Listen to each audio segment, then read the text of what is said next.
pari viikkoa kulon jälkeen. Se Taavettihan oli sitä vielä vahtimassa, tämä Kuoppasen ukon veli.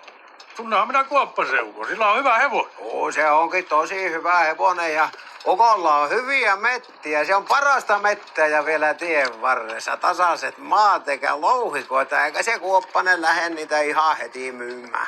Hulluhan nykyään myöpii. Ja pärjäähän se hyvin. Sillähän on viljelykset ja karjaa ja lihavaa karjaa.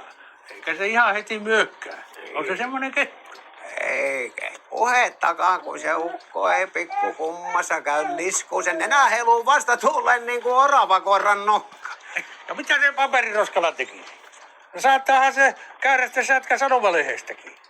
Ja jos rahat loppuu, niin veistää pari venettä. Venemestarihan se on.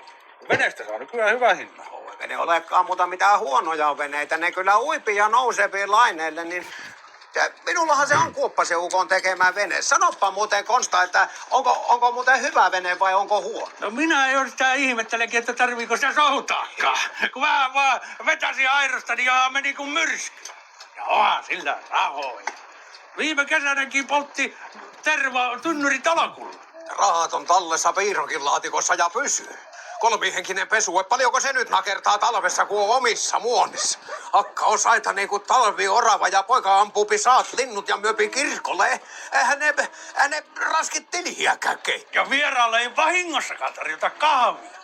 Talo kuin linna, mutta turha odottaa yösiä. Tuonne vaan kuusikkokorpea, tee kulkija pesässä. No niin justiinsa ja sota-aikana kisko 5 ja satoja härskistä voista, kun minäkin kerran kävelin kilometrin sotalla Sohjasta syömaata ihan vaan, että olisin ostanut sianliha, niin ei ole meillä sikoja ollut vänky ukkoja. Akka raateli samaan aikaan sikapaistia niin, että korvat heilu ja ukolla itellä parta paksussa irrassa. Se saatana hävytön ihminen! Susi se on!